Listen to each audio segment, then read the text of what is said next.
Hello everyone, welcome to the knowledge of math. आपको बहुत बहुत बहुत ही स्वागत है द नॉलेज ऑफ मैथ में। कैसे हो आप लोग? अच्छे ही होंगे। चलिए, आज करने जाऊंगा डेटा इंटरप्रिटेशन का और एक न्यू चैप्टर, और वो चैप्टर है बार ग्राफ। हाँ जी हाँ, बार ग्राफ ही है वो चैप्टर। करेंगे आज बार ग्राफ। हिस्टोग्राम का भी नॉलेज थोड़ा लेंगे क्योंकि हिस्टोग्राम और बार ग्राफ रिलेटेड है। पिछले क्लास में हो गया था टेबल चार्ट। तो अगर आपने टेबल चार्ट को ना देखे हो तो जल्दी से जाइए, वो वाला पहले देख लीजिए। और हाँ, क्या आपका नॉलेज है मैथमेटिकल एप्टीट्यूड में? मैथमेटिक जैसे percentage, average, profit and loss या नंबर सिस्टम, हर एक चैप्टर में नॉलेज है क्या? उन चैप्टर में आपको नॉलेज होना चाहिए डेटा इंटरप्रिटेशन करने के लिए। तो अगर आपने वो वाला नॉलेज नहीं है आपके पास, तो वो वीडियो भी अवेलेबल है मेरे चैनल में। चैनल के प्लेलिस्ट में जाइए, मैथमेटिकल एप्टीट्यूड को देखिए, और वहाँ लगभग 24 से 25 तक वीडियो है वहाँ। तो वहाँ जाइए, पहले वो नॉलेज ज़रूरी है, नहीं तो आप नहीं कर पाएंगे डेटा इंटरप्रिटेशन। तो चलिए स्टार्ट करते हैं। स्टार्ट करने से पहले अगर आप इस चैनल में नए हो तो वेट वेट वेट, अभी नहीं बोलूँगा सब्सक्राइब करने को, पहले देख लीजिए चैनल। और ये अगर आपको अच्छा लगे तो ज़रूर ज़रूर सब्सक्राइब कर देना अच्छा लगने के बाद। तो चलिए देखते हैं आज का क्लास। बार ग्राफ करेंगे स्टार्ट। बार ग्राफ है क्या, पहले थोड़ा सा नॉलेज जान लेते हैं, बस कुछ नॉलेज जानना ज़रूरी है। तो पिछले क्लास में करे थे टेबल चार्ट, और यहाँ देखिए ये वाला जो गिवन है यहाँ, क्या है ये? टेबल चार्ट ही है। तो यहाँ दो कॉलम है, ईयर का और एक नंबर क्वेश्चन आस्क्ड। तो 2016 में 6 क्वेश्चन, 2017 में 5, यहाँ देखिए 4, यहाँ देखिए 7 क्वेश्चन। ये एक टेबल है। यही सेम टेबल को रिप्रेजेंट कर सकते हैं बार ग्राफ में। अच्छा, बार ग्राफ में इसे रिप्रेजेंट कर सकते हैं, मतलब हर एक जो डेटा है, जो डेटा को कलेक्ट करता हूँ, सभी को कर सकता हूँ बार ग्राफ में रिप्रेजेंटेशन। मतलब पहले क्लास में ही बताया था, क्या है, डेटा जो कलेक्ट करता हूँ वो अनऑर्गेनाइज्ड है, उसे ऑर्गेनाइज्ड पहले करना पड़ता है, फिर टेबल चार्ट में या फिर बार ग्राफ या फिर हिस्टोग्राम या फिर पाई चार्ट, किसी एक में ऑर्गेनाइज कर लेते हैं। ये सब है क्या, ऑर्गेनाइज करने का तरीका। तो बार ग्राफ क्या है, यहाँ बार, कुछ बार्स रहेगा। तो बार है क्या, चलिए नेक्स्ट स्लाइड में जानते हैं इसके बारे में। तो यहाँ इसी डेटा को रिप्रेजेंट करेंगे बार ग्राफ के थ्रू। तो यहाँ देखिए रिप्रेजेंट किया गया है बार ग्राफ के थ्रू। तो यहाँ बार ग्राफ के थ्रू, ग्राफ, यहाँ जो वर्ड आ रहा है तो ग्राफ से पता चला। हाँ, ग्राफ है क्या? अच्छा, कुछ नहीं है ग्राफ। देखिए कि ग्राफ ले लेता हूँ कि एक दो लाइन,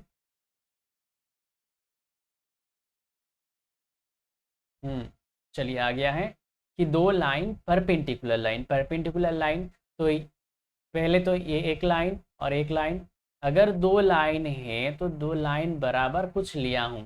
यहाँ देखिए ये जो हॉरिजॉन्टल बराबर लिखा हूँ क्या, ईयर्स को देखिए यहाँ लिखा हुआ हूँ ईयर्स को। और वर्टिकली लिखा हुआ है नंबर ऑफ क्वेश्चन आस्क्ड, कितना क्वेश्चन पूछा गया है, number of question. O of को लिख रहा हूँ नंबर ऑफ क्वेश्चंस। तो यहाँ नंबर ऑफ क्वेश्चंस कितना पूछा गया है, या इस साइड में गिवन है, और यहाँ गिवन है कि ईयर्स को गिवन है। देखिए, देखते हैं कि 2016 में कितना क्वेश्चन पूछा गया। देखिए यहाँ 1 2 3 4 5 6 क्वेश्चन है ना, 6 क्वेश्चन। देखिए प्रीवियस स्लाइड में देखिए कि 6 क्वेश्चन पूछा गया था। हाँ बिल्कुल, 6 क्वेश्चन ही पूछा गया था। ऐसे ही 2017 को भी रिप्रेजेंट कर सकते हैं। देखिए 2017 में कितना क्वेश्चन, 5 क्वेश्चन। 2018 में कितना क्वेश्चन, 4 क्वेश्चन। 2019 में 7 क्वेश्चन। तो हर एक को रिप्रेजेंट किया गया हो बार ग्राफ में, और ये जो है लंबा सा खड़ा है, यही है बार, यही है बार। इसीलिए रिप्रेजेंट किया जाता है बार के थ्रू, बार्स के through. That's why it is called bar graph. समझ में आ गया है ना बार ग्राफ क्या है? बस ये एग्जाम में नहीं आएगा, बस जानना है नॉलेज क्या है, ये बार ग्राफ क्या है। अब ये जो गिवन है डेटा, यही से ही आपको क्वेश्चन पूछा जाएगा। कि आपको पूछ सकता है कि 2017 में कितना कम क्वेश्चन पूछा गया है 2016 से। मैं पूछ रहा हूँ कितना कम। अगर मैं फिर और एक क्वेश्चन पूछ लूँ कितना कम परसेंटेज पूछा गया है। अब कम तो बोला हूँ कि कितना परसेंटेज कम हुआ है क्वेश्चन पूछना। अगर ये पूछ दूँ तो परसेंटेज जानना पड़ेगा। अगर बोलूँ कि 2016 से 2009 तक कितना क्वेश्चन पूछा गया उसका एवरेज क्या है, तो एवरेज निकालना पड़ेगा। तो यहाँ यही जो बार ग्राफ गिवन है, यही से ही आपको क्वेश्चन पूछा जाएगा, हर एक तरीके का क्वेश्चन। तो यहाँ देखिए, ये तो बार ग्राफ समझ में आ गया है, बस ये कुछ बार्स है। बट यहाँ जो बार्स है इनके बीच में क्या है, गैप है। देखिए गैप है ना, हाँ बिल्कुल गैप है। तो यहाँ तो गैप है बार्स के बीच में। तो ये जो गैप है ये वाला आपका थोड़ा सा दिमाग में ले लीजिए। इसके बाद नेक्स्ट स्लाइड आऊँगा जहाँ हिस्टोग्राम समझाऊंगा, तो यहाँ क्यों गैप है वो आपको समझ में अच्छे से आएगा। तो चलिए देखते हैं, समझ में आ रहा है ना। ओके, अभी तक समझ में आ रहा है तो जरूर लाइक दे देना। लाइक दे दो जरूर, जल्दी से एक लाइक दे दो, क्यों वेट क्यों करना है, अभी लाइक दे दो। हाँ हाँ, अभी लाइक। तो चलिए देखते हैं क्या, अब हिस्टोग्राम देखेंगे। हिस्टोग्राम कुछ नहीं है, ये भी बार ग्राफ की तरह है। बट यहाँ देखिए, पिछले बारे में क्या बताया हूँ कि बार्स के बीच में क्या गैप था। यहाँ गैप है क्या, है क्या गैप, नहीं, यहाँ गैप नहीं है। यही है डिफरेंस कि हिस्टोग्राम और बार ग्राफ में डिफरेंस क्या है। डिफरेंस यही है कि बार ग्राफ में वहाँ बार्स के बीच में डिफरेंस रहेगा, बट हिस्टोग्राम में डिफरेंस नहीं रहेगा। तो ये इसको कुछ मैथमेटिकल टर्म से बोला जाता है, हाँ बिल्कुल बोला जाता है। अगर यहाँ गैप नहीं है मतलब क्या है, कंटिन्यूअस है। बिल्कुल ये कंटिन्यूअस है, तो इसीलिए हिस्टोग्राम जो डेटा गिवन रहता है हिस्टोग्राम के थ्रू, वो कंटिन्यूअस डेटा है।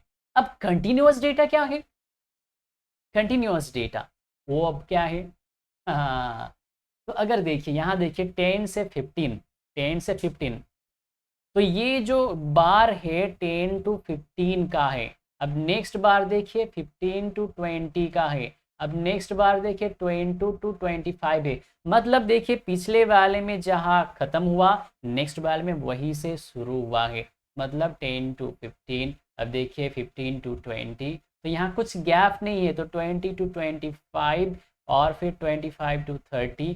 तो देखिए ये जो है हर एक जो बार है कंटिन्यूअस है। बट यहाँ पिछले वाले में देखिए कि ये कंटिन्यूअस नहीं है। 2016 फिर 17 फिर 2018, ये अलग अलग है, ये अलग अलग है। ये कंटिन्यूअस है मतलब अलग अलग साल का डेटा है, और वहाँ एक कंटिन्यूअस डेटा को डिवाइड किया गया है कुछ बार्स में। तो चलिए हिस्टोग्राम और बार ग्राफ के बीच में डेटा कैसे रिप्रेजेंट किया जाता है और इसके बीच में डिफरेंस क्या है समझ में आ गया।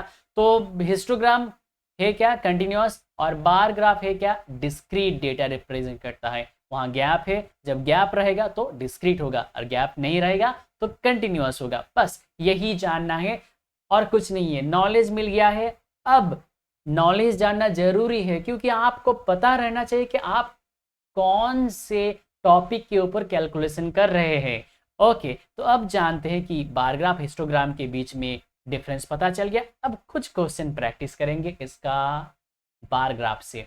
बस बार ग्राफ का आज का कुछ क्वेश्चन प्रैक्टिस करेंगे और आपके लिए एक आध होमवर्क भी रहेगा। तो चलिए लास्ट तक देखिए, और कैसे सॉल्व करते हैं बार ग्राफ का क्वेश्चन वो आपको पता चल जाएगा। तो अभी तक कैसा लगा, अच्छा लगा है तो कमेंट कीजिए ना, जल्दी से कीजिए। कमेंट तो जरूरी है आपका, क्योंकि कमेंट पर कहीं में पता चलेगा मुझे कि आपको अच्छा लगा है बुरा लगा है। हाँ बिल्कुल अच्छा ही लग रहा है अभी तक। तो अगर अच्छा लग रहा है जरूर जरूर कमेंट बनता ही है। अरे भाई कमेंट तो करो। चलो, ओ बहन भी बोलना चाहिए। आप जो भी है लेडीज एंड जेंटलमैन जो भी है सब करो कमेंट। चलो अब ठीक है ना। ओके चलिए नेक्स्ट स्लाइड देखते हैं, क्वेश्चन करेंगे प्रैक्टिस। तो इसे थोड़ा नीचे कर लेता हूँ। ओके कर लिया हूँ नीचे। ये क्वेश्चन क्या है, यहाँ एक बार ग्राफ गिवन है। अच्छा, जो बार ग्राफ आपको क्वेश्चन में एग्जाम्पल में बताया था, वो वहाँ क्या था, वहाँ एक ही बार था। देखिए यहाँ जो है, यहाँ दो बार है कि दो बार और फिर गैप, यहाँ देखिए दो बार और फिर गैप। अच्छा, यहाँ इन दोनों के बीच में गैप नहीं है, ऐसा सोचकर मत सोचिए कि ये हिस्टोग्राम है, ये हिस्टोग्राम नहीं है। देखिए बार एक बार ले सकते हैं या फिर दो बार या फिर तीन बार भी ले सकते हैं, बट देखिए दो बार उसके बाद गैप है। देखिए यहाँ भी फिर दो बार से उसके बाद गैप, और यहाँ भी सेम यही है। तो यहाँ दो बार भी ले सकते हैं, तीन बार भी, जैसा डेटा गिवन रहेगा। तो यहाँ जो बार्स है ये स्पेशली कंपैरिजन में लिया जाता है। तो यहाँ क्या कंपैरिजन किया गया है वो देखते हैं कि एक साल का डेटा और दूसरा साल का डेटा, या फिर सोच लीजिए कि एक क्लास, आप मान लीजिए कि आपका मैथमेटिक्स का कुछ ग्रुप का है, पेपर 1 का या पेपर 2 का कंपेयर कर लेंगे। बस पेपर 1 में कितना मिला है, पेपर 2 में कितना मिला है, ऐसे कंपैरिजन में ही दो बार ग्राफ या फिर तीन बार ग्राफ या फिर जितना सब्जेक्ट को कंपेयर करते हैं वैसे ही गिवन रहेगा। तो चलिए इसे करते हैं, अब कुछ रब करेंगे। ओके, रब हो गया है। तो चलिए अब रब हो गया है, अब देखते हैं इस क्वेश्चन को। क्वेश्चन है क्या, study the following bar graph को देखना है and answer the question. Okay, bar graph gives the annual rates of inflation in percentages for 1975 to 1987। तो यहाँ क्या है कि 1975 एंड 1987 दो साल का कंपैरिजन है। किसका कंपैरिजन, इन्फ्लेशन का कंपैरिजन। रेट ऑफ इन्फ्लेशन, कितना पूरा साल में कितना इन्फ्लेशन हुआ है। अब क्वेश्चन है सर इन्फ्लेशन क्या है। अच्छा बच्चा, ये तो इकोनॉमिक्स का टर्म है कि इन्फ्लेशन है क्या, इन्फ्लेशन है क्या, मुद्रास्फीति। हाँ मुद्रास्फीति है इन्फ्लेशन, मतलब कितना प्राइस राइज होगा एनुअली या फिर मंथली, कुछ भी बोल सकते हैं, कि जो continuous increase of the price rate, that is the inflation. It is a economics term. तो अगर नहीं पता है तो अच्छे से एक बार इकोनॉमिक्स देख लीजिए, और मैं बताया हूं ना कि मुद्रास्फीति, यही जान लीजिए, बस यही काफी है। तो अब देखते हैं कि यहाँ ये जो है गिवन 1975 का, ये साल 1975 का और ये साल 1987 का डेटा गिवन है। तो यहाँ रेट है कि कितना एनुअली इंक्रीज हुआ है। तो और फिर गिवन है कि वर्ल्ड का, ऑल ओवर वर्ल्ड का कितना इंक्रीज, इसमें इंक्रीज, इन्फ्लेशन कितना हुआ है। डेवलप्ड नेशन का इन्फ्लेशन 1975 में 87 में, थर्ड वर्ल्ड का इन्फ्लेशन, यूएसए का और यूके का, ये जो इन्फ्लेशन कंट्री का गिवन है। यूएसए एक अलग कंट्री, यूके अलग कंट्री। थर्ड वर्ल्ड कौन सा कंट्रीज है, थर्ड वर्ल्ड जो कंट्रीज अभी क्या डेवलप्ड नहीं है, डेवलपिंग, मतलब डेवलपिंग कंट्री के अंदर जो पड़ता है वही है थर्ड वर्ल्ड कंट्री। तो चलिए, और डेवलप्ड कंट्री जो डेवलप्ड हो गया है, और टोटल वर्ल्ड का। तो चलिए अब देखते हैं क्वेश्चन क्या पूछा गया है। From 1975 to 1987 the inflation rate increase in the third world countries approximately by. तो यहाँ थर्ड वर्ल्ड कंट्री कहाँ है, देखिए यहाँ है। थर्ड वर्ल्ड कंट्री का इन्फ्लेशन कितना इंक्रीज हुआ है 1975 से 1987 तक। तो देखिए 1975 में इन्फ्लेशन कितना था 26.6, और 87 में इंक्रीज होके 36.2 हुआ है। तो कितना इंक्रीज हुआ है ये देखते हैं पहले। तो इंक्रीज कितना है, इसे करेंगे पहले माइनस करेंगे, 26.6 कर देंगे माइनस। अगर माइनस करेंगे तो यहाँ जो मिल रहा है ये 9.6, तो इन्फ्लेशन हुआ है कितना 9.6। अब हमें चाहिए क्या, हमें चाहिए रेट चाहिए, इन्फ्लेशन रेट इंक्रीज, तो कितना इंक्रीज हुआ है वो रेट चाहिए। अगर रेट ऑफ इंक्रीज निकालेंगे तो कैसे निकालेंगे? इसका फॉर्मूला है, यही फॉर्मूला है कि कितना इंक्रीज हुआ है वो ऊपर रहेगा, मतलब न्यूमरेटर में रहेगा, और डिनोमिनेटर में रहेगा कहाँ से इंक्रीज हुआ है, मतलब 1975 में जो डेटा गिवन था उसका इनटू 100, और ये हो गया परसेंटेज। तो अब इसे करते हैं कि कितना इंक्रीज हुआ, ये तो हमें पता चल गया है 9.6 इंक्रीज हुआ है। अब देखिए 1975 में थर्ड वॉल का इन्फ्लेशन कितना था, 26.6 था, तो 26.6 इंटू 100। तो अब इसे करेंगे कैलकुलेशन तो क्या मिलेगा, यहाँ मिलेगा 36 पॉइंट समथिंग 04 समथिंग मिलेगा। तो ये अप्रोक्सीमेटली किसका हो रहा है, किसका हो रहा है, 36% का। 36% तो हमें कितना, क्या कैसे पूछा है, अप्रोक्सीमेटली पूछा है। बस आप अप्रोक्सीमेट वैल्यू ले लेंगे, और अप्रोक्सीमेट वैल्यू लेने से 36 पॉइंट के बाद जो है नहीं नेग्लेक्ट कर देंगे, बस 36 को ही लेंगे। तो option D is the correct answer. आ गया है समझ में? ओके, समझ में आ गया है। तो चलिए नेक्स्ट देखते हैं कि यही सेम टेबल के सेम बार ग्राफ के ऊपर ही करेंगे क्वेश्चंस डिस्कशन। तो ये है, देखिए यहाँ भी सेम बार ग्राफ है। यहाँ क्या क्वेश्चन पूछा गया है, the change in rate of inflation was list in which of the following. तो यहाँ देखिए कि कहाँ लीस्ट मतलब सबसे कम है चेंज 1975 से 1987 तक, कौन से कंट्रीज का सबसे कम है, लीस्ट है। तो यहाँ देखिए ऑप्शन में पहले देखेंगे कि यहाँ देखिए 5 कंट्रीज गिवन, बट ऑप्शन में तो 4 ही चाहिए, बस हमें 5 का देखने का जरूरत नहीं है, 4 ही देखेंगे। अब 4 में देखिए यहाँ बार को नोटिस करते हैं कि डेवलप कंट्रीज का देखिए बार में इंक्रीज कम हुआ है, हाँ कम हुआ है। और यहाँ देखिए कि यूके का भी कम हुआ है, और फिर यूएसए को नहीं देखेंगे क्योंकि ऑप्शन में गिवन नहीं है। देखिए थर्ड वर्ल्ड का देखेंगे, ये बहुत ज़्यादा है, तो थर्ड वर्ल्ड को पहले नहीं देखेंगे, एकदम ही नहीं देखेंगे, इसको नेग्लेक्ट ही कर देंगे, चलिए नेग्लेक्ट ही करेंगे। अच्छा, और फिर किसका, वर्ल्ड का, हाँ वर्ल्ड का, डेवलप कंट्रीज का, इन दोनों का देखते हैं, और फिर यूके का, तो इन तीनों का देखते हैं। तो पहले देखेंगे कि वर्ल्ड का कितना इंक्रीज हुआ है, 16.0 से 14.6 का इंक्रीज क्या हुआ है, यहाँ इंक्रीज हुआ है 1.4। डेवलप कंट्रीज का 14.2, 11.8, यहाँ कितना इंक्रीज हुआ है, माइनस करेंगे, बस माइनस कर दीजिए, वही हो जाए यहाँ 2.4। तो कम यहाँ वर्ल्ड का ही हो रहा है अभी तक। तो फिर यूएसए का देखते, यूएसए का नहीं सॉरी यूके का देखते हैं, 23.5 से 21.5 को करेंगे माइनस, तो ये 2.0 2.0 आ रहा है। और फिर देखिए 36.2 से 26.6, ये तो बहुत ही ज़्यादा आएगा, बहुत ही ज़्यादा आएगा। तो पहले ही किया था 9.6 आ रहा था। तो कहाँ सबसे कम हुआ है, वर्ल्ड में सबसे कम हुआ है, वर्ल्ड में हुआ है 1.4।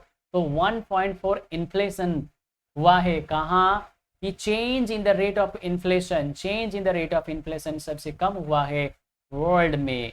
कहाँ हुआ है, वर्ल्ड में। तो ये जो यहाँ आंसर है option C is the correct answer. समझ में आ गया है? तो आपका क्वेश्चन माइंड में आ रहा है, सर यहाँ तो रेट गिवन है ना, हाँ रेट गिवन है, तो परसेंटेज करना पड़ेगा ना सर।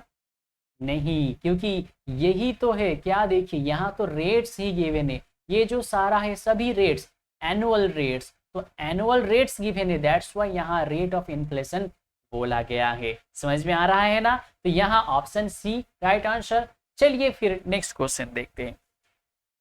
यहाँ ये जो क्वेश्चन है, comparing the figures for USA. अच्छा, यूएसए के साथ किसका कंपेयर करना पड़ेगा, vice versa, develop countries, develop nation.